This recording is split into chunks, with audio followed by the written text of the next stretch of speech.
미국 CIA가 운영한 특수요원 양성 프로그램 트레드스톤 소속이었던 한 남성. 그는 비밀 암살 작전 중 사고로 또 자신의 과거를 송두리째 잊어버립니다.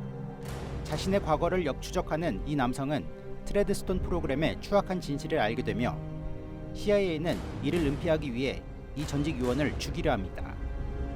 하지만 그는 자신의 과거에 대한 진실을 규명하고 CIA의 비밀 프로그램을 전 세계에 폭로합니다. 007 제임스 본드의 안티테즈 액션 스타가 돌아왔습니다.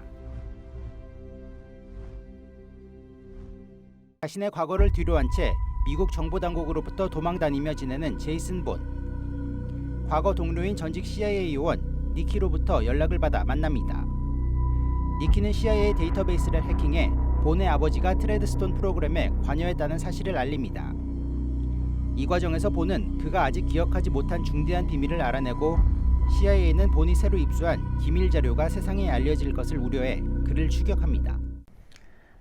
오리지널 3부작 이후 9년 만에 돌아온 제이슨 본 어땠냐고요?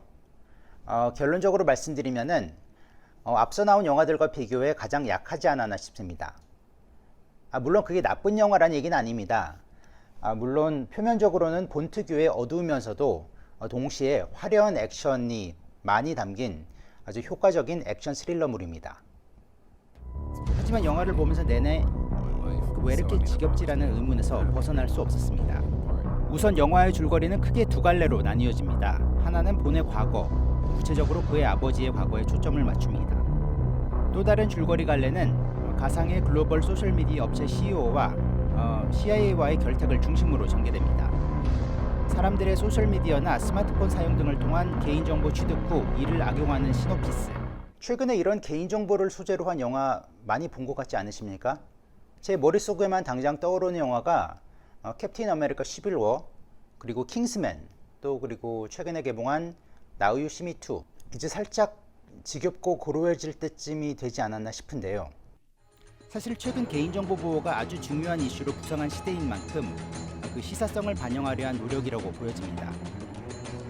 이 영화는 또 지난해 그리스의 3차 구제금융에 앞선 대규모 시위도 연출했고 포스트 에드워드 스노든 시대라는 점도 강조합니다. 하지만 본 시리즈의 줄거리는 늘 제이슨 본과 CIA의 관계를 둘러싼 대립이 주된 구도였는데 영화 속 이런 소셜미디어 기업의 등장은 이야기의 초점을 많이 흐린다는 느낌을 줬습니다. 배신이라는 요소도 영화 내내 자주 등장하는데요.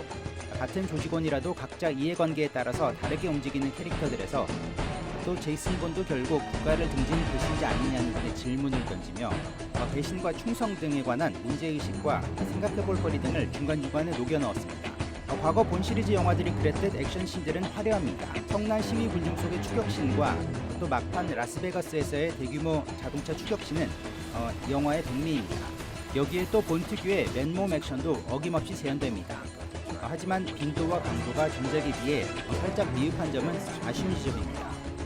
또 이건 취향의 문제일 수 있는데 핸드헬드 기법으로 촬영한 걸 빠르게 편집하니 좀 어지럽다는 인상도 받았습니다. 과거 맷 데이먼과 함께 찰떡궁합을 이뤘던 폴 그린그래스 감독은 탄탄한 연출력을 기반으로 아주 스릴 만점인 액션 영화를 만들었습니다.